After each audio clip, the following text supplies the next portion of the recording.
Hello students, welcome to Guru coaching centre. तो आज हम अपना क्लास 12th का सैम्पल पेपर करने वाले हैं। सीबीएसई ने जो अपने इस साइट पर लिस्ट करा है और आज हम उसका सेक्शन सी करेंगे। सेक्शन ए एंड बी मैं अपनी प्रीवियस वीडियो में कंप्लीट करा चुका हूँ, उसकी मैं आपको लिंक डिस्क्रिप्शन में भी दे दूँगा, आप वहाँ से जाकर चेक कर लो। तो आज की क्लास का पहला क्वेश्चन और क्वेश्चन पेपर का 26वां क्वेश्चन हम करने जा रहे हैं। तो देखेंगे क्या है। तो इस वाले क्वेश्चन में हमें साफ साफ दिख रहा है कि हमें इंटीग्रेशन करना है। अब इंटीग्रेशन जो करना है, अब कई तरीके के इंटीग्रेशन होते हैं, जैसे 7-8 एक्सरसाइज इंटीग्रेशन चैप्टर में। तो ये कौन सा है? तो कभी भी आपको नीचे रूट के अंदर जैसे आपको क्या दिख रही है, क्वाड्रेटिक इक्वेशन दिख रही है, तो इसको आपको क्या करना है, स्क्वायर में कन्वर्ट करना है। तो अगर इसको आपको स्क्वायर में कन्वर्ट करना है तो आपको एक मेथड लगाना पड़ेगा जिसका नाम होता है कंप्लीटिंग द स्क्वायर मेथड। सबने सुना होगा, अगर नहीं सुना तो मैं आपको बता देता हूँ। सबसे पहली बात, हम इसको ही सॉल्व करेंगे, इसको कंप्लीटिंग द स्क्वायर मेथड बनाएंगे।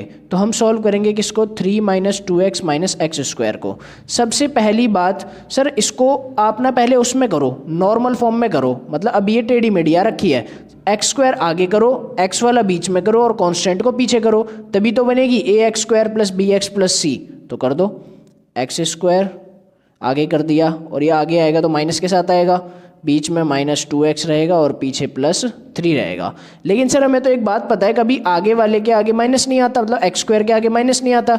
अगर इसके आगे माइनस नहीं चाहिए तो इसमें से माइनस को क्या ले लो, कॉमन ले लो। तो अंदर क्या बचेगा, एक्स स्क्वायर, यहाँ से माइनस जाएगा तो कितना बचेगा +2x, और यहाँ से माइनस जाएगा तो कितना बचेगा -3। सारे चिन्ह क्या हो जाएंगे, चेंज हो जाएंगे। इतनी बात सबको समझ में आ गई। उसके बाद देखो क्या करना होता है, उसके बाद हमें b/2 का होल स्क्वायर प्लस करना होता है और b/2 का होल स्क्वायर माइनस करना होता है। जैसे कि अगर मैं आपको ठीक से बताऊं तो ax² + bx + c हमारी इक्वेशन होती है। तो जो यहाँ पर x का कोफिशिएंट होता है उसे ही हम b से डिनोट करते हैं। यहाँ पर हमें क्या करना होता है, b/2 का होल स्क्वायर को प्लस भी करना होता है और b/2 के होल स्क्वायर को हमें माइनस भी करना होता है। तो यहाँ पर अगर आप देखो तो x का कोफिशिएंट 2 है, अगर b/2 करोगे तो 1 आएगा। तो क्या करेंगे, x² + 2x, इसमें 1 के स्क्वायर को प्लस भी करेंगे और इसमें 1 के स्क्वायर को माइनस भी करेंगे और जो पीछे -3 है वो लगा देंगे। अगर आप इन तीनों को देखो तो यहाँ से आपका एक फॉर्मूला जनरेट हो जाएगा, a² + b² + 2ab। हो रहा है कि नहीं हो रहा? हाँ सर हो रहा है, बिल्कुल हो रहा है। सर आपने ये +1² ही क्यों लिया इसके साथ, -1² क्यों नहीं लिया?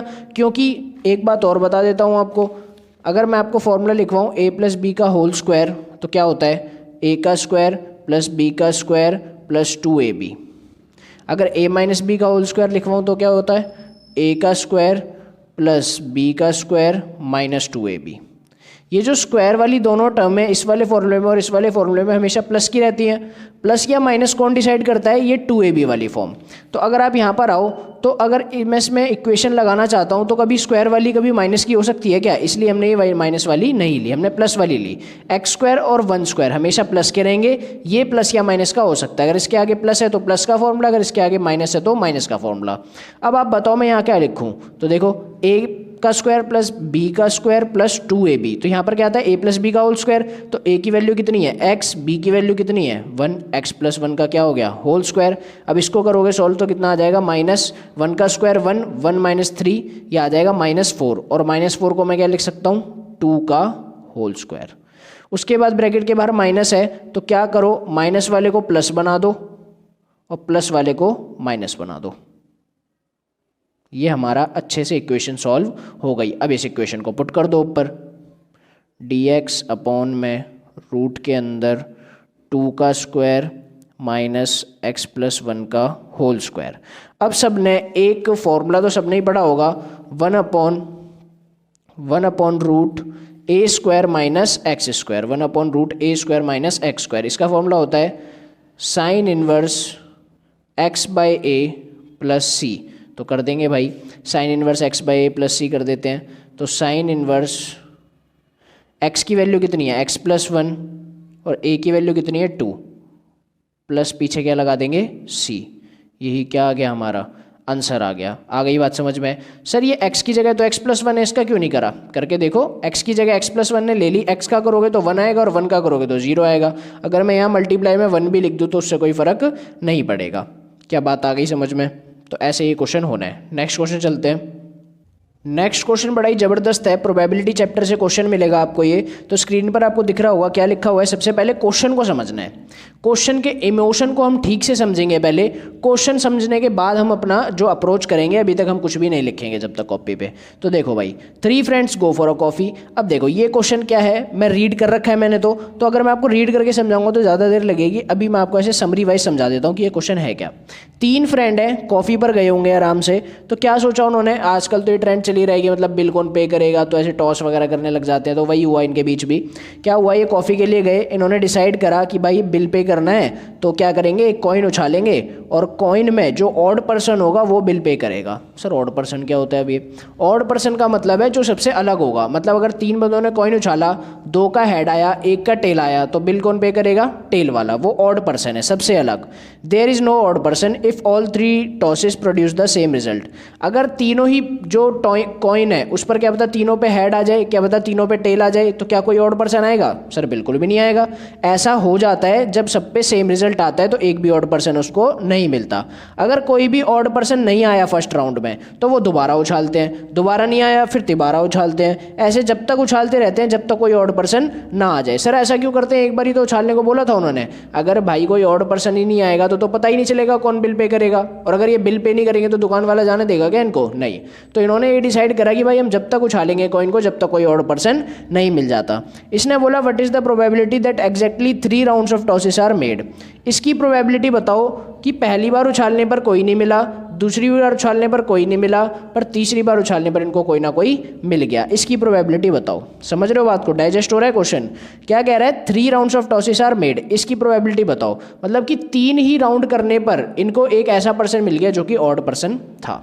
सर अगर हमें प्रोबेबिलिटी ऑफ ऑड पर्सन पता चल जाए ना तो सारा काम बन जाएगा। बन जाएगा नहीं बन जाएगा? तो सबसे पहले ना तुम निकाल लो probability of not getting odd person. Not getting odd person को निकालने के बाद उसको 1 में से माइनस कर दो तो कौन सी निकल जाएगी? Getting an odd person. Sir ऐसा कैसे हो सकता है? क्योंकि प्रोबेबिलिटी होने की और ना होने की अगर दोनों को प्लस कर दिया जाए तो हमारा आंसर कितना आता है? 1 आता है। आ गई बात समझ में? तो सबसे पहले मैं यहाँ पर निकालना चाहूँगा probability of not getting an odd person. हमें कोई भी ऑड पर्सन नहीं मिलता, इसकी प्रोबेबिलिटी क्या होगी? सर अगर हमें कोई भी ऑड पर्सन नहीं मिल रहा होगा मतलब कि सर पहले पे भी हेड आएगा, दूसरे पे भी हेड आएगा और तीसरे पे भी हेड आएगा, तो प्रोबेबिलिटी क्या हो जाएगी? मैं लिख देता हूँ कि अगर हमें कोई भी ऑड पर्सन नहीं मिलेगा तो 3 टॉस हैविंग हेड, तीनों ही टॉस पर क्या होगा? हेड होगा, और 3 टॉस हैविंग टेल, क्या पता तीनों टॉस पर हेड हो, क्या पता तीनों टॉस पर टेल हो, दोनों ही जो संभव है दोनों चीज़ें। तो अगर तीनों पर हेड होगा, मेरे को ये बताओ प्रोबेबिलिटी ऑफ हेड क्या होगी यहाँ पर? सर कैसी बात कर रहे हो, ये भी नहीं पता होगा क्या? 1/2। प्रोबेबिलिटी ऑफ टेल क्या होगी? 1/2। तो पहली बार भी हेड आता है 1/2, दूसरी बार भी हेड आता है 1/2, तीसरी बार भी हेड आता है 1/2, और तो बीच में क्या लगाएंगे? प्लस। पहली बार भी टेल आता है 1/2, दूसरी बार भी टेल आता है 1/2, तीसरी बार भी टेल आता है 1/2। कितना हो गया सर? 1/8 प्लस 1/8, दोनों को प्लस कर दोगे तो आपका आ जाएगा 1/4, मतलब 2/8 आएगा और कट करने पर क्या आ जाएगा? 1/4। क्या हमें क्या मिल गया? Probability of not getting an odd person. हमें कौन सी निकालनी है? Probability of getting an odd person. हमें ऑड पर्सन मिल जाता है, इसकी प्रोबेबिलिटी। तो सर 1 में से माइनस क्यों नहीं कर देते? आराम से निकल जाएगा। 1 - 1/4। ना होने की प्रोबेबिलिटी को 1 में से माइनस कर दोगे तो होने की प्रोबेबिलिटी आ जाएगी। 1 - 1/4 करोगे तो आपको मिल जाएगा 3/4। अब वो क्वेश्चन करते हैं जो उन्होंने एक्चुअल में पूछा है। इन्होंने बोला है 3 राउंड में काम कंप्लीट हो जाता है, इसकी प्रोबेबिलिटी क्या बताओ? मतलब कि पहले राउंड में भी नहीं आता होगा, तो मैं लिख देता हूँ पहले राउंड में भी नहीं आता होगा, दूसरे राउंड में भी नहीं आता होगा, तीसरे राउंड में आ जाता होगा। तो इसकी प्रोबेबिलिटी तुम्हें बतानी है। तो कैसे बताएंगे? तो सर हमें पता तो है इन सब की प्रोबेबिलिटी। मतलब पहले राउंड में भी गेटिंग एन ऑड पर्सन नहीं हो पाया तो not getting an odd person, इसकी प्रोबेबिलिटी क्या निकली थी? 1/4। तो पहले राउंड में भी 1/4, दूसरे राउंड में भी नहीं हो पाया 1/4, तीसरे राउंड में हो गया, और तीसरे राउंड में होने की प्रोबेबिलिटी क्या थी? 3/4। तो आंसर कितना आ जाएगा? 3/4, 4 जा 16, 16 4 जा 64। क्या सबको आई बात समझ में? चले नेक्स्ट क्वेश्चन। बहुत ही ज़बरदस्त क्वेश्चन था, इसको लिख लेना अच्छे से कॉपी के अंदर। और नेक्स्ट क्वेश्चन देखो। नेक्स्ट क्वेश्चन देखो, बढ़िया क्वेश्चन है प्रोबेबिलिटी का। Find the mean number of defective items. कह रहा है मीन नंबर निकालो किसका, डिफेक्टिव आइटम्स का। अगर सर मीन आ गया मतलब कि हमें रैंडम वेरिएबल से काम करना होगा। हाँ बिल्कुल, रैंडम वेरिएबल वाला क्वेश्चन है ये, क्योंकि मीन कह दिया इसमें। समझ जाया करो, जब भी मीन कहे तो रैंडम वेरिएबल वाला क्वेश्चन है। डिफेक्टिव आइटम्स का मीन निकालना है इन अ सैंपल ऑफ 2 आइटम्स। जब हम 2 आइटम का सैंपल निकालते हैं, ड्रॉन 1 by 1 विदाउट रिप्लेसमेंट, एक एक करके निकालते हैं बिना किसी रिप्लेसमेंट के, फ्रॉम एन अर्न। सर ये अर्न क्या होता है? अर्न मतलब होता है एक थैला, अंग्रेजी में से कहते हैं अर्न। इसने का एक थैला है, एक अर्न है, तो उसमें क्या है 6 आइटम्स हैं। 6 आइटम्स में से 2 डिफेक्टिव हैं, तो इसके अंदर टोटल कितने आइटम्स हैं? 6 आइटम्स हैं। सर 6 में से 2 कैसे हैं? डिफेक्टिव हैं। तो जो बचे हुए होंगे वो कैसे होंगे? नॉन डिफेक्टिव होंगे। इतनी बात सबके समझ में आती होगी। आगे बढ़े तो 2 डिफेक्टिव होंगे, तो जो बचे होंगे वो क्या होंगे? नॉन डिफेक्टिव होंगे। तो इसने बोला assume that the items are identical in shape and size. तो अभी हमें क्या करना है, एक एक करके इस थैले से हमें क्या निकालना है? आइटम निकालना है। एक एक करके हम निकालेंगे और हमें जो रैंडम वेरिएबल बताना है वो किसका बताना है कि जो आइटम निकलेगा वो आइटम कैसा होगा? डिफेक्टिव होगा। सर ठीक है। सर कोई रैंडम वेरिएबल होता है ना, तो उसे x मान लेते हैं। मान लिया भाई हमने रैंडम वेरिएबल को क्या मान लिया? x मान लिया। ये x है, ये किसको डिनोट करता है? सर ये डिनोट करता है किसको? डिफेक्टिव आइटम्स को, क्योंकि अभी क्वेश्चन में बोला है कि डिफेक्टिव आइटम्स निकाल रहे हैं हम। हो सकता है कि जब मैं इस थैले में से निकालूं तो जो डिफेक्टिव आइटम है वो एक भी ना निकले। पॉसिबल है ना कि मैं डिफेक्टिव निकालूं, डिफेक्टिव निकले ही ना। क्या पता एक बार निकल जाए, और क्या पता दोनों बारी में डिफेक्टिव निकल जाए। तो कोई गलत बात कह रहा हूँ क्या? सर आपने निकाला, क्या पता इन 4 में से निकल गया हो, कोई भी डिफेक्टिव नहीं हुआ। क्या पता एक डिफेक्टिव में से निकल गया हो, क्या पता दोनों ही डिफेक्टिव में से निकल गए हो। तो ये हमारे रैंडम वेरिएबल हो सकते हैं। हमें इसकी प्रोबेबिलिटी लिखनी है कि भाई ऐसा ऐसा कब होगा। तो हम पहले निकाल रहे हैं यहाँ पर प्रोबेबिलिटी जब एक भी आइटम डिफेक्टिव नहीं होगा। तो कैसे करेंगे? तो देखो भाई, जब एक भी आइटम डिफेक्टिव नहीं होगा और हम निकाल कितने रहे हैं? 2 आइटम, तो इसमें फॉर्मूला जो तुम्हें लगाना है वो लगाना है NCR का फॉर्मूला। किसका फॉर्मूला लगाना है तुम्हें? NCR का फॉर्मूला। इसका मतलब क्या होता है कि out of n items you selected R items, मतलब कुछ n आइटम्स में से तुम्हें R आइटम्स निकालने हैं। मतलब समझ लो तुम किसी दुकान पर जाते हो और उस दुकान में कुल 200 साड़ियाँ हैं और तुम्हें सिर्फ 2 खरीदनी है, तो 200 में से तुम कितनी खरीदोगे? सिर्फ 2 खरीदोगे। 200 में से कितनी सिलेक्ट करी तुमने? 2 करी। तो यहाँ पर वही करना है हमें भी। तो भाई एक भी बार हमें जो आइटम है डिफेक्टिव नहीं मिला, तो हमने क्या करा होगा? डिफेक्टिव नहीं मिला होगा तो क्या इन 2 में से निकला होगा? नहीं सर बिल्कुल भी नहीं, वो इन 4 में से निकला होगा। तो 4 में से तुमने कितने निकाल लिए होंगे? 2 निकाल लिए होंगे। लेकिन सर नीचे तो टोटल आता है, टोटल कितने हैं? टोटल आइटम 6 हैं, और 6 में से भी तुमने कितने निकाले हैं? 2। समझ लेना इस बात को ठीक से। टोटल में से तुमने 2 निकाले, पर निकले कौन से? डिफेक्टिव। और डिफेक्टिव टोटल निकले कौन से? Non defective. और नॉन डिफेक्टिव कितने थे? 4। तो 4 में से 2 निकले होंगे, लेकिन टोटल नीचे लिखते हैं तो 6 में से 2। इसको सॉल्व कैसे करते हैं सर ये तो बता दो। NCR का फॉर्मूला होता है n फैक्टोरियल अपॉन में n minus r factorial multiply में r फैक्टोरियल। अब ये फैक्टोरियल क्या होता है सबको पता होगा। अगर मैं कहूँ 3 फैक्टोरियल, तो 3 फैक्टोरियल का मतलब होता है 3 × 2 × 1। ये इसका फैक्टोरियल का मतलब होता है। तो 4c2 को सॉल्व कर लेते हैं भाई। सबसे पहले क्या आएगा?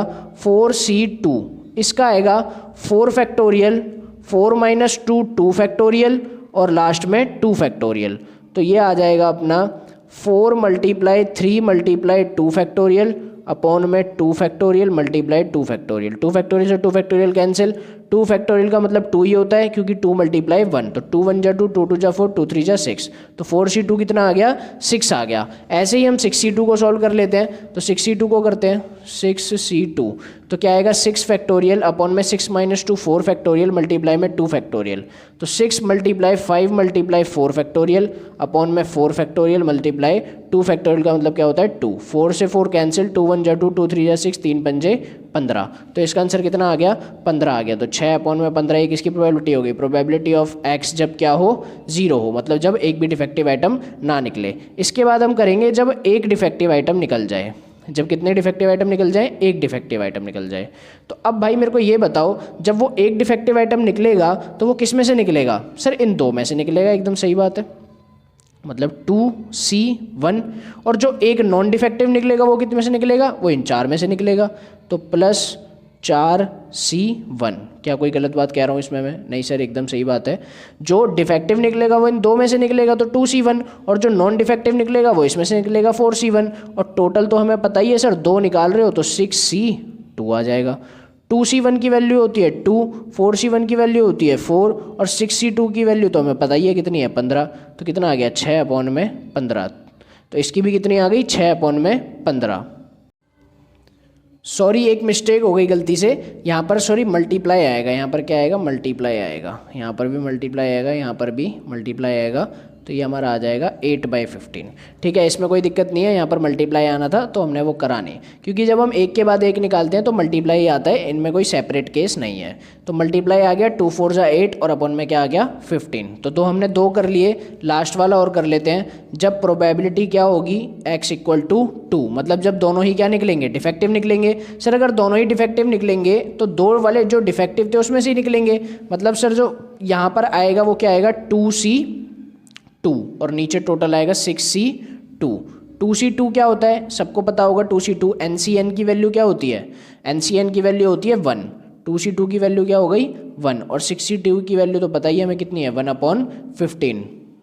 अब हमारा टेबल तैयार हो जाएगा इजीली। तो टेबल को बना लेते हैं यहाँ पर रैंडम वेरिएबल के साथ।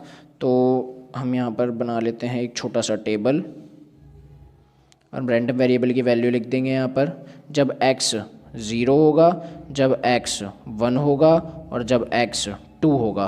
तो जब x 0 था तो प्रोबेबिलिटी ऑफ x क्या आ रही थी हमारी, सर हमारी प्रोबेबिलिटी ऑफ x आ रही थी 6/15। तो लिख लो भाई 6/15।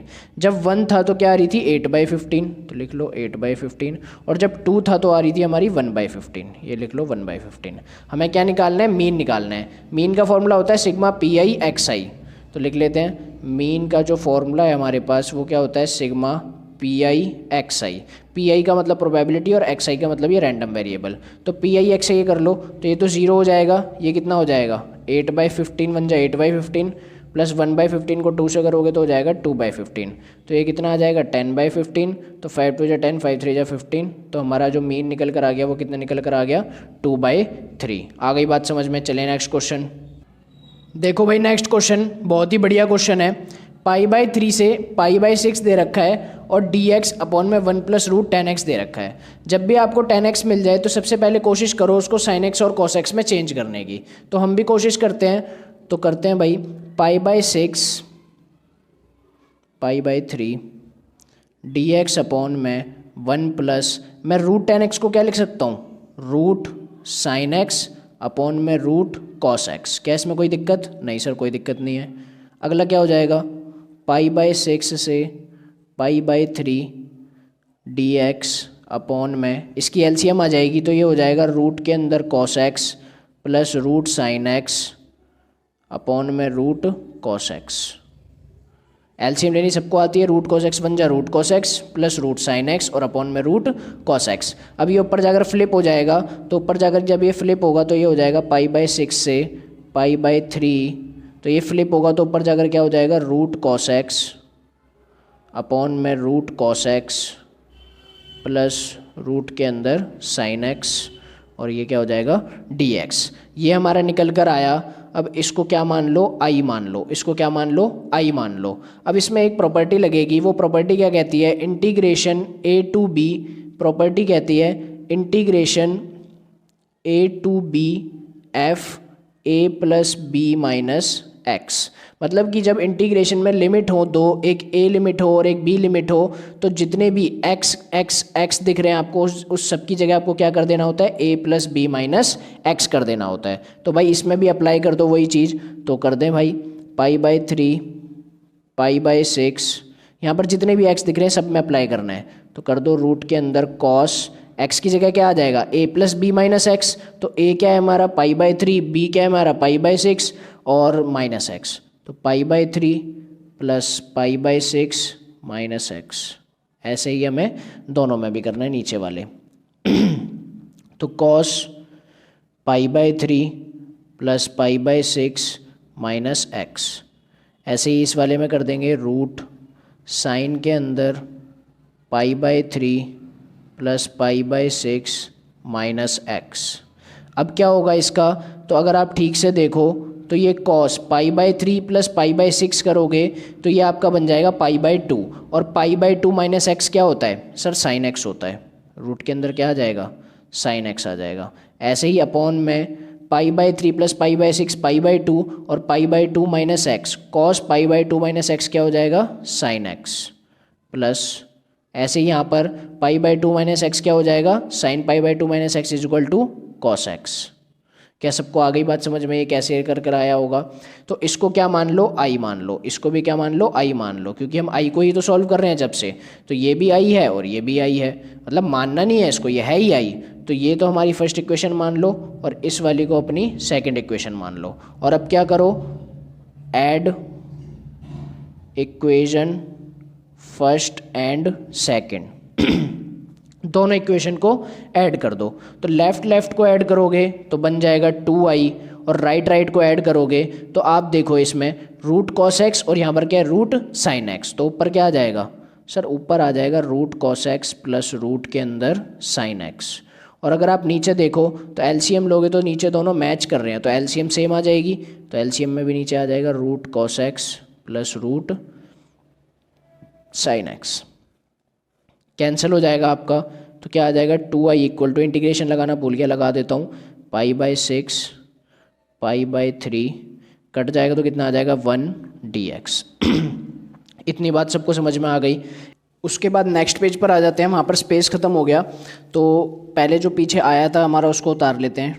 2i equal to integration π/6 π/3 1 dx, ये हमारा निकल कर आया था। इसको हम आगे सॉल्व करेंगे तो 2i इक्वल टू इंटीग्रेशन π/6 π/3 1 का करेंगे तो क्या आ जाएगा सर, 1 का इंटीग्रेशन होता है x, तो इसको हम ऐसे क्यों नहीं लिख लेते, 2i इक्वल टू x का इंटीग्रेशन π/3 और नीचे लिखेंगे π/6। तो upper limit minus lower limit करेंगे हम नॉर्मली इसमें, तो 2i इक्वल टू π/3 माइनस π/6, मतलब x की जगह इसको पुट कर देते हैं, तो ऐसे upper limit minus lower limit हो जाता है। तो π/3 माइनस π/6 कर देंगे तो आंसर क्या निकल कर आएगा, तो 2i इक्वल टू, इसकी आ जाएगी एलसीएम, तो एलसीएम आ जाएगी 6, तो यहाँ पर आ जाएगा 2π माइनस पाई, तो 2i इक्वल टू π/6 मल्टीप्लाई का 2 इधर आ जाएगा, डिवाइड में आएगा, तो i इक्वल टू π/12 हमारा आंसर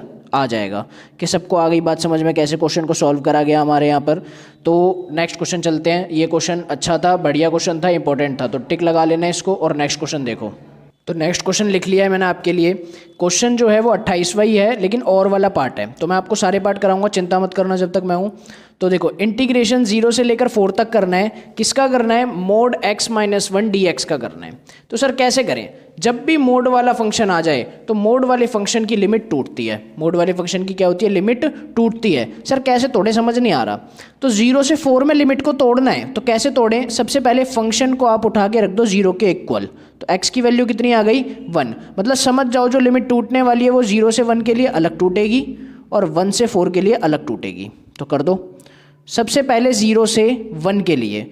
अब मेरे को ये बताओ, अगर 0 से 1 तक मैं इसमें कोई भी फंक्शन डालूँ, या तो वो 0 मिलेगा मेरे को, या तो वो मेरे को 0 मिलेगा, या तो वो मेरे को नेगेटिव मिलेगा, क्योंकि जब मैं 0 से 1 के बीच में कोई चीज़ डालूंगा, समझ लो मैंने यहाँ पर डाला 0.6 माइनस 1 करूँगा तो आंसर किस में आएगा, आप मेरे को बता दो, माइनस में आएगा। तो जो ये फंक्शन है वो माइनस में आने वाला है, माइनस x माइनस 1, और पीछे लिख दूंगा मैं dx, प्लस 1 से 4। जब मैं इसमें 1 से लेकर 4 तक कुछ भी डालूंगा तो मेरे को 0 भी मिल सकता है और सारे पॉजिटिव ही मिलेंगे। तो यहाँ पर जो फंक्शन आने वाला है वो पॉजिटिव फंक्शन आना है x माइनस 1 dx। क्या सबको आई बात समझ में, डाइजेस्ट हुई बात। 0 से 1 के लिए 0 भी आ सकता है, नेगेटिव भी आ सकता है। तो अगर सर आपने नेगेटिव लगा दिया, 0 आया तो क्या होगा भाई, नेगेटिव 0 इक्वल टू 0 ही तो होता है, इसलिए मैंने नेगेटिव लगाया यहाँ पर। तो यहाँ पर क्या हुआ, नेगेटिव लगा दिया हमने इसलिए क्योंकि 0 से 1 के बीच में कुछ डालोगे तो नेगेटिव भी आ सकता है, और अगर 0 आया तो माइनस 0 भी हमारा 0 ही होता है। लेकिन 1 से 4 डालोगे तो 0 भी आ सकता है और पॉजिटिव ही आएगा, तो हमने फंक्शन को पॉजिटिव लिख दिया और यहाँ पर नेगेटिव लिख दिया। इसी तरीके से हम अपनी लिमिट को ब्रेक करते हैं। अब क्या करें, अब क्या करना है आपको, कुछ नहीं करना है, इंटीग्रेशन कर देना है बस। तो 0 से 1 सबसे पहले इसको सिंप्लीफाई कर लो, माइनस x और ये माइनस 1 कैसा हो जाएगा, प्लस का 1, तो इसको ऐसे भी तो लिख सकते हैं 1 माइनस x dx, प्लस 1 से 4 x माइनस 1 dx। क्या सबको आ गई बात समझ में? देखो आगे क्या होगा, 1 माइनस एक्स डी एक्स, तो 1 का इंटीग्रेशन x का इंटीग्रेशन x स्क्वायर बाई 2, 0 से लेकर 1 तक, प्लस x का इंटीग्रेशन x स्क्वायर बाई 2 और 1 का इंटीग्रेशन x 1 से लेकर 4 तक। Upper limit minus lower limit आप कर दो।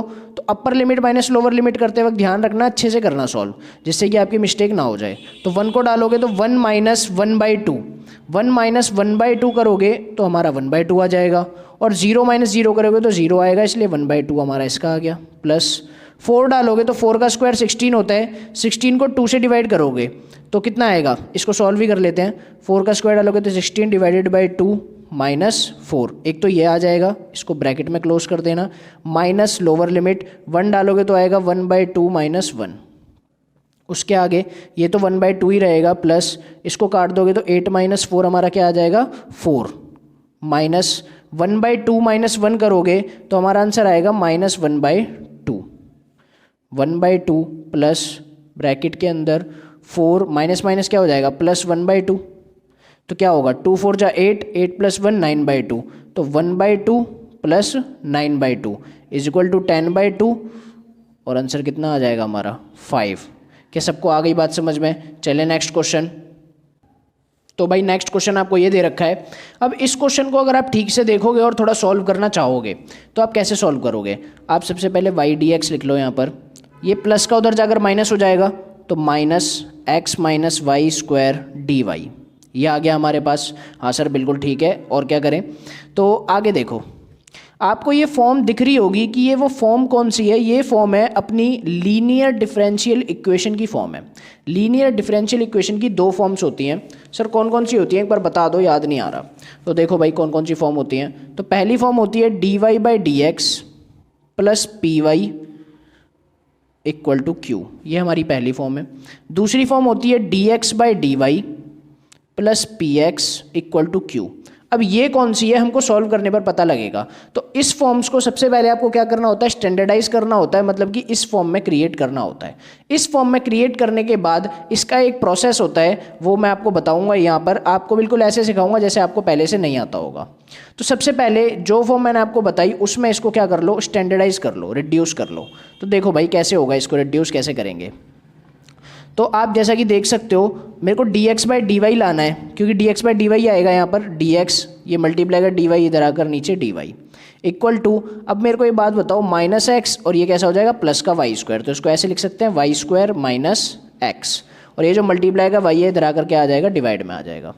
dx बाई डी वाई, ये y इसके भी नीचे है, ये y इसके भी नीचे है, तो वाई स्क्वायर बाई वाई करोगे तो कितना आ जाएगा y माइनस, और x बाई वाई करोगे तो x बाई वाई आ जाएगा।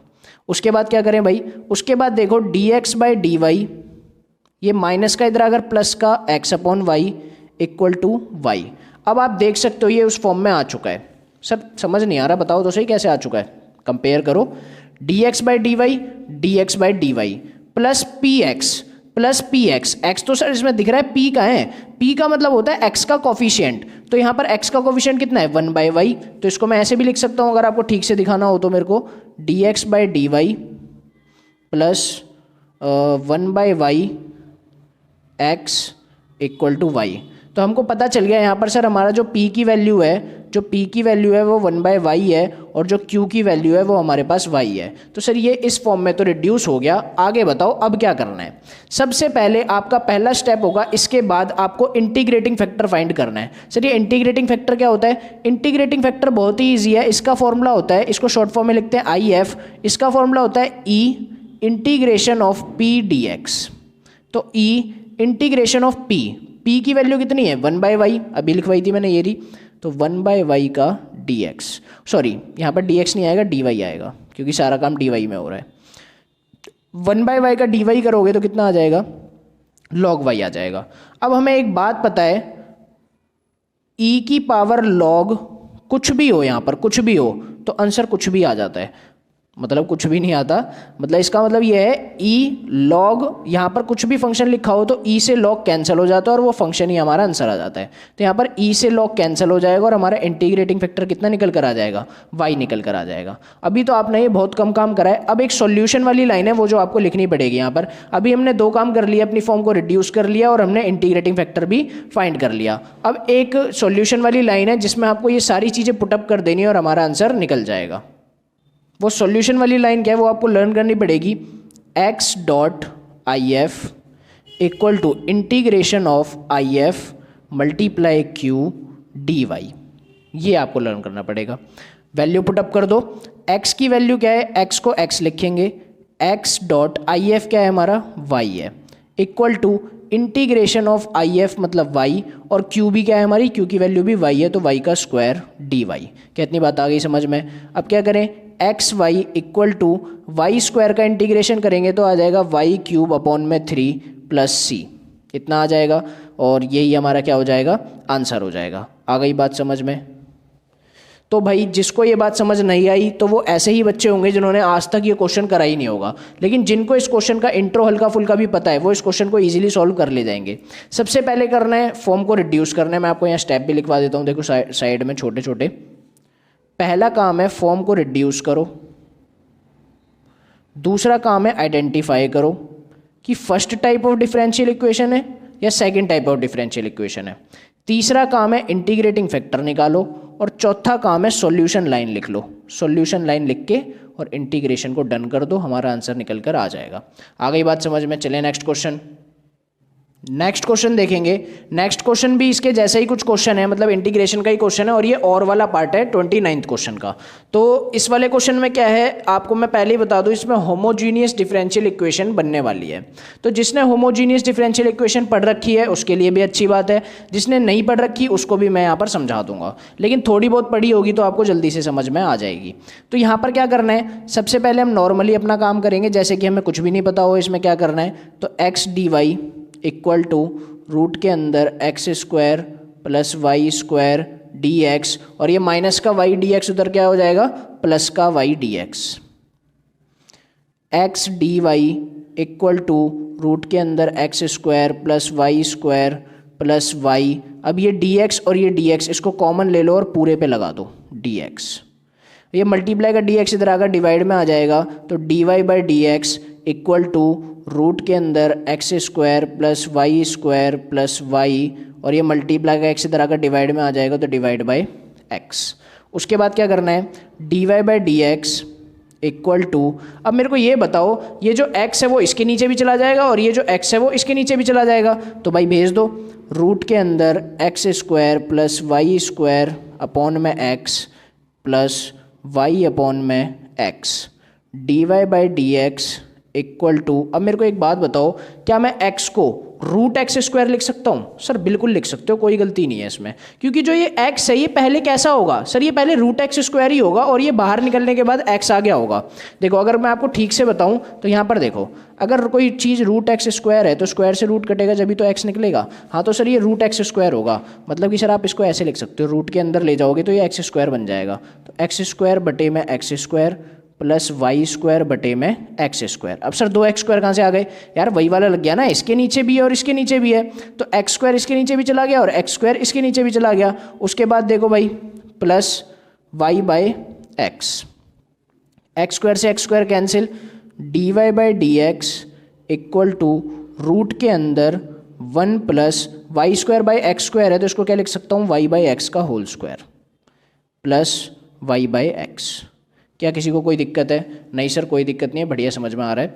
तो भाई देखो y बाई एक्स आ गया, y बाई एक्स आ गया। समझ जाना जब भी कोई डिफरेंशियल इक्वेशन या फिर इंटीग्रेशन वाली इक्वेशन हमारी किस में आ जाए, y बाई एक्स की फॉर्म में आ जाए, वो फंक्शन किसकी फॉर्म में आ जाए, y बाई एक्स की फॉर्म में आ जाए, तो समझ जाना वो जो हमारी इक्वेशन है वो है होमोजीनियस इक्वेशन। वो कौन सी इक्वेशन है हमारी, होमोजीनियस इक्वेशन। अब होमोजीनियस इक्वेशन को कैसे सॉल्व करते हैं वो हम यहाँ पर देख लेंगे, उसका भी एक प्रोसेस है। तो इसमें क्या करना होता है, हमें इसको एक वेरिएबल मानना होता है। तो किसको वेरिएबल मानेंगे, y को मान लेते हैं हम y को क्या मान लिया हमने, vx मान लिया। दोनों तरफ कर दो आप इंटीग्रेशन, दोनों तरफ कर दोगे तो आप dy by d x, sorry differentiation, dy by d x equal to, यहाँ पर प्रोडक्ट रूल लग जाएगा तो first as it is second का डेरिवेटिव 1 होगा plus second as it is first का डेरिवेटिव क्या होगा, डी बाई डी एक्स होगा। इतनी बात सबको समझ में आ गई। यहाँ से आप एक और चीज़ निकाल लो, यहाँ पर आप y बाई एक्स की वैल्यू भी निकाल लो, तो y बाई एक्स की वैल्यू यहाँ से कितनी आ जाएगी, v आ जाएगी। दो चीज़ें हमें मिल गई, dy बाई डी एक्स की वैल्यू मिल गई और y बाई एक्स की वैल्यू मिल गई। तो dy बाई डी एक्स की जगह वहाँ पर आप सब्सटीट्यूट कर दो इसको, तो v plus x d v by d x equal to, और यहाँ पर क्या आ जाएगा, रूट के अंदर 1 प्लस वी स्क्वायर, क्योंकि y बाई एक्स की जगह क्या आ जाएगा, v प्लस v। क्या इतनी बात समझ में आ गई। तो v से v क्या हो जाएगा, कैंसिल, तो x d v by d x equal to root के अंदर 1 प्लस वी स्क्वायर। अब क्या करो, v को v के साथ भेज दो और x को x के साथ भेज दो। अगर आप ऐसा करना चाहते हो तो देखो कैसे करेंगे, यहीं पर कर देते हैं, नीचे ही कर देते हैं, ऐसा करते हैं। तो मैं लाइन खींच लेता हूँ एक, तो अगर v को v के पास भेजना चाहते हो तो ये रूट 1 प्लस वी स्क्वायर इधर आकर क्या हो जाएगा, 1 अपॉन रूट के अंदर 1 plus v square d v, और इधर जाकर ये डी एक्स क्या हो जाएगा, 1 अपॉन एक्स डी एक्स। क्या इतनी बात सबको समझ में आ गई। 1 upon root a square plus x square, देखो 1 को मैं क्या लिख सकता हूँ, 1 का स्क्वायर लिख सकता हूँ। तो आपने अगर ये वाला फॉर्मूला पढ़ा होगा तो आपको पता होगा कि 1 upon root a square plus x square का फॉर्मूला होता है log x plus root x square plus a square plus c. तो यही हम इसमें लगाने वाले हैं। तो देखो भाई 1 upon root a square plus x square, तो लगा दो लॉग एक्स की जगह क्या आ जाएगा, v प्लस रूट के अंदर 1 plus v square plus c, या फिर सी उधर लगा देंगे, 1 by x equal to log x plus c. अब क्या करेंगे, लॉग v प्लस रूट के अंदर 1 plus v square equal to log, ये क्या हो जाएगा, एक्स सी हो जाएगा। सर कैसे, c को हम क्या लिख सकते हैं, लॉग c लिख सकते हैं, और log a plus log b क्या बन जाता है, लॉग ए बी, तो बना दिया लॉग एक्स सी। अब क्या करेंगे, v की वैल्यू यहाँ पर पुट ऑन कर देंगे, पहले तो लॉग से लॉग कैंसिल कर देना, v की वैल्यू पुट ऑन कर दो यहाँ पर, जो v की वैल्यू है हमारी वो है y बाई एक्स, तो y by x plus root के अंदर 1 plus y square upon x square equal to, log तो हटी गया यहाँ से, इक्वल टू एक्स सी। इसको और भी सॉल्व कर सकते हो आप इजीली, सॉल्व करोगे तो और थोड़ा सा इसका जो है सॉल्यूशन इजी आ जाएगा, बाकी यही हमारा आंसर हो जाएगा। क्या सबको आ गई बात समझ में। चले नेक्स्ट क्वेश्चन। तो नेक्स्ट क्वेश्चन देखेंगे हमारा, ये क्वेश्चन है हमारा मैक्सिमाइज का क्वेश्चन। ये जो जेड है इसे हमें क्या करना है, मैक्सिमाइज करना है। लिख लेते हैं यहाँ पर, जो इसे करना है हमें मैक्सिमाइज करना है, और हमें सब्जेक्ट टू कॉन्स्टेंट्स हमें गिवन है 3-4, और हमें क्या बनाना है, इस पर सबसे पहले ग्राफ क्रिएट करना है। तो ग्राफ क्रिएट कैसे करेंगे, सबसे पहले यहाँ पर हम इसको क्या करते हैं, सब्जेक्ट टू कॉन्स्टेंट्स में जो इनइक्वालिटीज़ है, इन इनइक्वालिटीज़ के साइंस को हम भूल जाते हैं। सर भूल कैसे जाते हैं, मतलब कि इनकी जगह इक्वल लगा लेते हैं। तो लगा लो भाई इक्वल इनकी जगह, और इसको सॉल्व करके देखो, तो x प्लस वाई इक्वल लगा के कितना आ जाएगा, 200 आ जाएगा। अब इसमें क्या करते हैं, हम वैल्यू पुट करते हैं और x और y की वैल्यू फाइंड करते हैं। अगर आपको याद हो तो आपने छोटी क्लासेस में भी आपने ये करा होगा, आप एक ऐसा डब्बा क्रिएट करते हैं और वहाँ पर x y लिखते हैं, फिर x को कुछ मान लेते हैं, y की वैल्यू मिल जाती है, फिर x को कुछ मान लेते हैं, y की वैल्यू मिल जाती है। तो वही करेंगे यहाँ पर भी हम। अगर x को अगर हम यहाँ पर 0 मान लें तो y की वैल्यू कितनी मिल जाएगी, सर 200। ये भी कोई पूछने की बात है क्या, इतनी आसान बात है ये तो। और अगर y को 0 मान ले तो x की वैल्यू 200 मिल जाएगी, तो 2 मिल गए। अगर x को 0 मान लें तो y की 200 मिल रही है, और अगर y को 0 मान लें तो x की 200 मिल रही है। तो पुटअप कर दो यहाँ पर, x 0 y 200। तो सबसे पहले यहाँ पर बना लेते हैं, 40-40 का गैप ले लेते हैं, तो 40, 80, 120, 160, और यहाँ पर आ जाएगा हमारा 200। तो 40, 80, 120, 160, और यहाँ पर आ जाएगा हमारा 200। ऐसे यहाँ पर कर लो, 40, 80, 120, 160, और यहाँ पर आ जाएगा 200। तो 40, 80, 120, 160, और यहाँ पर आ जाएगा 200। तो हमें फाइंड करना है x0 y 200। तो x0 y 200 यहाँ पर आ जाएगा। फिर है यहाँ पर लिख भी लेना, x0 है और y 200 है। फिर हमें पुटअप करना है x 200 और y 0, तो यहाँ पर आ जाएगा x 200 और y क्या आ गया, 0 आ गया। अब इस पर क्या करना है आपको, एक लाइन क्रिएट कर लेनी है, तो लाइन क्रिएट कर लेते हैं भाई। ये हमने एक लाइन क्रिएट कर ली। उसके बाद देखते हैं फिर क्या करना है। नेक्स्ट हमको दे रखा है x इक्वल टू 40 और उसके भी नेक्स्ट हमें दे रखा है x इक्वल टू 20। तो x 40 है तो जो लाइन है वो यहाँ पर आने वाली है, और जब x 20 है तो लाइन यहाँ पर आने वाली है। कोई दिक्कत नहीं सर, कोई दिक्कत नहीं है, बना लो। तो बना लेते हैं यहाँ पर लाइन।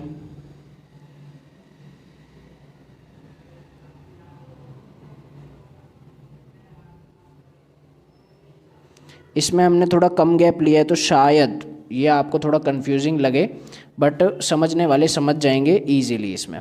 तो भाई देखो आगे क्या करना है, यहाँ पर लिख भी लेते हैं। ये जो लाइन है वो x इक्वल टू 20 की लाइन है, और ये वाली जो लाइन है वो x इक्वल टू 40 की लाइन है।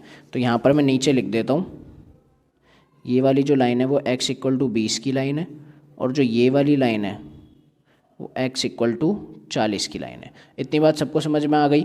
उसके बाद देखो क्या करना है, उसके बाद हम इनइक्वालिटी का यूज़ करेंगे। अगर आपको याद हो तो हम ऐसे इनइक्वालिटी का यूज़ करते थे, जैसे कि अगर मैं एक ग्राफ बना दूं ऐसे करके, अगर लेस देन का साइन है तो नीचे की तरफ ग्राफ शेडेड होता था, और अगर मोर देन का साइन है तो ऊपर की तरफ ग्राफ शेडेड होता था। तो इसमें भी यही करना है। अगर आप यहाँ पर चेक करो तो x plus y less than है 200 से, x plus y less than है 200 से, तो ग्राफ कहाँ की तरफ शेड होगा सर, नीचे की तरफ शेड होगा। तो बस यहाँ पर क्या करो, नीचे की तरफ एरोज बना लो। तो ये कहाँ शेड होगा, नीचे की तरफ शेड होगा। तो मैंने ये नीचे की तरफ एरो बना लिए। आगे कह रहा है x लेस देन है 40 से, ठीक है। तो x लेस देन है 40 से, तो कहाँ पर शेड होगा, लेफ्ट साइड शेड होगा, मतलब सर यहाँ पर शेड होगा, इसकी लाइन के लेफ्ट साइड। लास्ट वाला है x ग्रेटर देन है 20 से, तो right side, right side, right side, right side, right side, right side. तो सर अगर आप देखो तो ये वाले जो एरो हैं बड़े वाले, इसने तो पूरा का पूरा ले लिया, नीचे का पूरा, लेकिन जो ये वाली लाइन है वो इधर वाला ले रही है और ये वाली लाइन इधर वाला ले रही है। जो हमारा कॉमन पार्ट, शेडेड पार्ट आ जाएगा वो ये वाला आ जाएगा। क्या सबको बात आ रही है समझ में? हमें कॉमन पार्ट लेना होता है जो सब में आ रहा हो, तो वो तो नीचे ले रहा है, वो तो सबको ही ले रहा है, लेकिन ये वाला इधर ले रहा है और ये वाला इधर ले रहा है, तो ये बीच वाला जो पार्ट है वो हमारा शेडेड पार्ट आ जाएगा। अब हमें क्या करना है, कॉर्नर पॉइंट्स फाइंड करने हैं। तो कॉर्नर पॉइंट्स फाइंड करते वक्त हम क्या करेंगे, ये वाला जो पॉइंट है वो क्या हो जाएगा, सर एक्स की वैल्यू तो इस पर 40 ही है, एक्स की वैल्यू कितनी है यहाँ पर 40 है, वाई की वैल्यू कितनी आ जाएगी, पुट कर निकाल लो। पुट कैसे करेंगे, जो ये ऊपर हमें फंक्शन दे रखा है इसमें एक्स की वैल्यू 40 पुट कर दो तो हमें वाई की वैल्यू मिल जाएगी, ईजिली मिल जाएगी। या वहाँ पर पुट मत करो आप, यहाँ पर फंक्शन में पुट कर लो, x plus y equal to 200 में। अगर यहाँ पर x की वैल्यू 40 पुट कर दोगे तो y की वैल्यू कितनी मिल जाएगी सर 160, तो यहाँ पर लिख डालो कितना 160। तो हमें एक कॉर्नर पॉइंट मिल गया। दूसरा कॉर्नर पॉइंट ये वाला होगा और ये वाला कॉर्नर पॉइंट कितना होगा 40 0। तीसरा कॉर्नर ये वाला होगा और ये वाला पॉइंट कितना होगा 20 0, तो ये वाला कॉर्नर पॉइंट कितना होगा 20 0। चौथा कॉर्नर पॉइंट होगा ये वाला, और ये वाले चौथे कॉर्नर पॉइंट पे क्या देखोगे आप, x की वैल्यू कितनी है 20 है, तो x की वैल्यू अगर आप यहाँ 20 डालोगे तो y की वैल्यू कितनी मिल जाएगी सर, y की वैल्यू मिल जाएगी 180। तो इसको भी लिख लो 20 और कितनी मिल जाएगी 180। तो अब हम क्या करेंगे, सारे कॉर्नर पॉइंट्स को यहाँ पर लिख लेंगे। तो कॉर्नर पॉइंट्स को लिख लेते हैं यहाँ पर। पहला कॉर्नर पॉइंट आया 20 180, दूसरा कॉर्नर पॉइंट आया 40 160, तीसरा कॉर्नर पॉइंट आया 40 0 और चौथा आया 20 0। हमें मैक्सिमाइज बताना है कि इन सारे पॉइंट्स में से किस पॉइंट पर जो z फंक्शन है वो मैक्सिमाइज होगा, सबसे ज़्यादा होगा। तो क्या करो, इन सारे कॉर्नर पॉइंट्स को z में पुट करके देख लो तो हमको पता चल जाएगा। तो भाई z में पुट करने के लिए थोड़ा सा आपको कैलकुलेशन करनी पड़ेगी, तो पुट कर देख लेते हैं। तो यहाँ नीचे कैलकुलेशन कर लेते हैं हम, यहाँ पर थोड़ी जगह कम है तो यहाँ पर हम कैलकुलेशन ही कर लेते हैं इस चीज़ की। देखो भाई फंक्शन लिख लेते हैं यहाँ पर, क्या है function, z is equal to 400x plus 300y। सबसे पहले पुट करेंगे x की वैल्यू 20 और y की वैल्यू 180। तो 4 2 जा 8, ये आ गया 8000, 18 3 जा 54, ये आ गया 5400। तो 8 और 5 कितना हो जाएगा 13000, तो ये कितना आ गया 13400। तो भाई 20 और 180 पे z की वैल्यू कितनी मिल रही है 13400। ऐसी 40 और 160 पुट करो तो 400 x की जगह 40 पुट करो और 300 y की जगह 160 पुट करो। 4 4 जा 16, 16,000 आ गया, प्लस 16 3 जा 48, 48,000 आ गया। 48 प्लस 16 40, 50, 56, 4 60 और ये 64, तो कितना आ रहा है 64,000। तो इसको भी आप यहाँ पर लिख लो, कितना आ रहा है हमारा 64,000। फिर पुट करोगे 40 और 0, तो 40 पुट करोगे 4 4 जा 16, 1600 और 0 पुट करोगे तो 0, तो ये कितना आ रहा है 1600। और फिर उसके बाद 20 पुट करोगे तो ये आ जाएगा 800 प्लस 0 इक्वल टू 800। तो हमारा आ जाएगा यहाँ पर 1600 और यहाँ पर 800। आपको नॉर्मली विजिबल होगा जो हमारा पॉइंट मैक्सिमाइज होने वाला है वो कहाँ पर होने वाला है 64,000। तो हम लिखेंगे therefore Z is maximum at, कौन से कॉर्नर पॉइंट पे 64,000 आ रहा है 40 160 पे, तो 40 160। यही हमारा क्या हो जाएगा आंसर हो जाएगा। क्या सबको आ गई बात समझ में? यहाँ पर बस एक छोटी सी मिस्टेक हो गई, हमने 0 नहीं लगाया, आंसर हमारा ठीक आया है, बट वो जो ऊपर नीचे वाले जो 3 4 थे ये वाले 1 2 3 इनको भी ठीक कर देते हैं एक बार के लिए। ये 180 डालना था, यहाँ पर हमने 18 डाल दिया गलती से, तो ये 54,000 आ जाएगा और ये आ जाएगा 62,000। एक तो ये गलती कर दी हमने, यहाँ पर लिख देंगे 62,000, हो जाती है कभी कभी फ्लो में, तो यहाँ पर 62,000 आ जाएगा। और एक यहाँ पर हमने गलती कर दी कि ये जब हमने इसमें 80 डाला था, सॉरी 40 डाला था, तो हमने इसको 40 डाला, तो 4 4 जा 16, 16,000, 16 3 48, ये तो एकदम ठीक है। तो 40 डालने पर 4 4 जा 16, ये आना था हमारा 16,000, ये कितना आना था 16,000, और ये आना था हमारा 8,000। ये भी हमने थोड़ा सा गलत कर दिया, 16,000 और 8,000। मैं जब भी सोच रहा हूँ इतना कम कैसे आ रहा है, वो गलत कर दिया हमने, क्योंकि 2 0 तो हमारे 400 वाले और 1 0 हमारा 40 वाला, तो 16,000 और 8,000, बाकी आंसर यही आएगा 64,000। तो नेक्स्ट क्वेश्चन चलें। नेक्स्ट क्वेश्चन हमें ये दे रखा है, इसका हमें इंटीग्रेशन फाइंड करना है और ये हमारी क्लास का लास्ट क्वेश्चन है, तो करते हैं भाई इसका इंटीग्रेशन फाइंड। सबसे पहले ये देखो, कभी भी याद रखना न्यूमरेटर में जो पावर वो होती है वो हमेशा डिनोमिनेटर से छोटी होनी चाहिए, लेकिन यहाँ जो न्यूमरेटर में पावर आपको दिख रही है वो डिनोमिनेटर से बड़ी है। जो न्यूमरेटर में पावर है वो डिनोमिनेटर से क्या है, बड़ी है। जब भी ऐसा कुछ हो जाए तो समझ लेना ये क्वेश्चन गलत दे रखा है। सबसे पहले इस क्वेश्चन को ठीक करा जाए। अगर इसको ठीक करना है आपको तो कुछ नहीं करना, आपको इसके फैक्टर करने पड़ेंगे। तो आप x² - 1 को इससे डिवाइड कर दो, तो आप इसको डिवाइड कर दो, x³ प्लस x प्लस 1 किससे कर दो, x² - 1 से। तो x² को किससे मल्टीप्लाई करो, जो x³ आ जाए, तो सर x से, तो x³ आ गया। -1 को x से करेंगे तो -x, साइन चेंज कर दो, माइनस का प्लस, प्लस का माइनस, ये कैंसिल हो जाएगा, प्लस प्लस 2x हो जाएगा, प्लस 1 हो जाएगा। सर ये हमारा क्वोशिएंट होता है, ये हमारा रिमाइंडर होता है और ये हमारा डिवाइज़र होता है। जो हमारा इसको लिखने का मेथड है वो मेथड है क्वोशिएंट प्लस रिमाइंडर अपॉन में डिवाइज़र। अगर आप इसे ऐसे लिखोगे तो क्या आ जाएगा, x प्लस रिमाइंडर क्या है 2x प्लस 1 और डिवाइज़र क्या है x² - 1। अब आप मेरे को एक बात बताओ, क्या यहाँ पर मैं 1 को 1 का स्क्वायर लिख सकता हूँ? हाँ सर लिख सकते हो। अगर मैं इसको 1 का स्क्वायर लिख दूँ तो यहाँ पर कौन सी प्रॉपर्टी लग जाएगी, a² - b², तो लगा दो भाई x plus 2x plus 1, a² - b² लगाऊंगा तो a plus b, a minus b, ये निकल कर आ गया। इसका इंटीग्रेशन करना है। अब इसमें से क्या करना है, x का इंटीग्रेशन तो सबको पता है x² / 2 होता है, लेकिन जो मेन बात इंटीग्रेशन की आएगी वो आएगी 2x प्लस 1 अपॉन में x प्लस 1 x माइनस 1 के लिए। तो नाउ सॉल्व, अब हम इसको सॉल्व करेंगे और उसको बाद में ऐड कर देंगे x वाले को। Now solve 2x plus 1 upon में x प्लस 1 x माइनस 1। तो इसका ये सिंपल करने का इसको तरीका है, a अपॉन x प्लस 1 मान लो इसे, और इसे मान लो b अपॉन x माइनस 1 मान लो। तो यहाँ पर जो LCM 2x प्लस 1 अपॉन में x प्लस 1 x माइनस 1, यहाँ पर आप LCM लोगे तो LCM भी यही आ जाएगी, x प्लस 1 x माइनस 1, यहाँ पर आ जाएगा a x माइनस 1 और यहाँ पर आ जाएगा b x प्लस 1। इतना तो सबको आता होगा, x प्लस 1 यहाँ है, x प्लस 1 यहाँ है, तो x माइनस 1 से a का मल्टीप्लाई, x माइनस 1 यहाँ पर है, x माइनस 1 यहाँ पर है, तो x प्लस 1 से b का मल्टीप्लाई। इससे ये क्या हो जाएगा, कैंसिल हो जाएगा। तो हमारा आ जाएगा 2x plus 1 equal to ax minus a plus bx plus b। x वालों को एक साथ कर लो यहाँ पर आप, 2x plus 1 equal to a plus b, x को कॉमन ले लिया, माइनस a प्लस b। अगर आप चेक करो तो यहाँ पर x का कोफिशिएंट a प्लस b है और यहाँ पर x का कोफिशिएंट कितना है, 2 है। तो जो हमारा a प्लस b है वो किसके बराबर हो जाएगा, 2 के। अगर आप चेक करो तो यहाँ पर कांस्टेंट है माइनस a प्लस b और यहाँ पर कांस्टेंट है 1, तो minus a plus b equal हो जाएगा किसके, 1 के। अगर आप इसको एलिमिनेशन से मेथड से सॉल्व करके ए और बी की वैल्यू निकाल लो तो यहाँ पर इसको लिख लेते हैं a plus b equal to 2, दूसरे वाले को भी लिख लो minus a plus b equal to 1।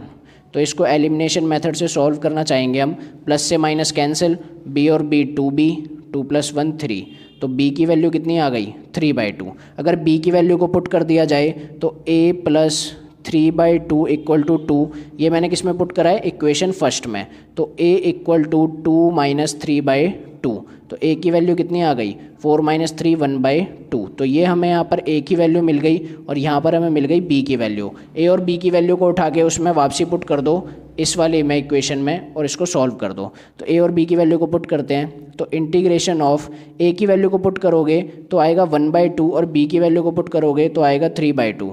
तो a की वैल्यू को पुट करो 1/2 पुट करा हमने और नीचे क्या आ जाएगा x + 1, b की वैल्यू को पुट करो 3/2 और नीचे क्या आ जाएगा x - 1, इसका क्या कर दो dx। अगर आप इसका करोगे तो आ जाएगा 1/2 log x + 1 और इसका करोगे तो 3/2 log x - 1। एक और था यहाँ पर x, याद हो तो आपको, ये रहा वो x का क्या होता है x²/2, तो इसके साथ जोड़ दो x²/2 + 1/2 log x + 1 + 3/2 log x - 1 और पीछे क्या लगा देना c। क्या आ गई बात समझ में सबको, यही हमारा क्या हो जाएगा आंसर हो जाएगा। अगर आपको नेक्स्ट जो इसका सेक्शन है वो भी अगर आपको देखना है तो आप मेरे साथ बने रहिए, to be continued for next video. So subscribe Guru coaching centre.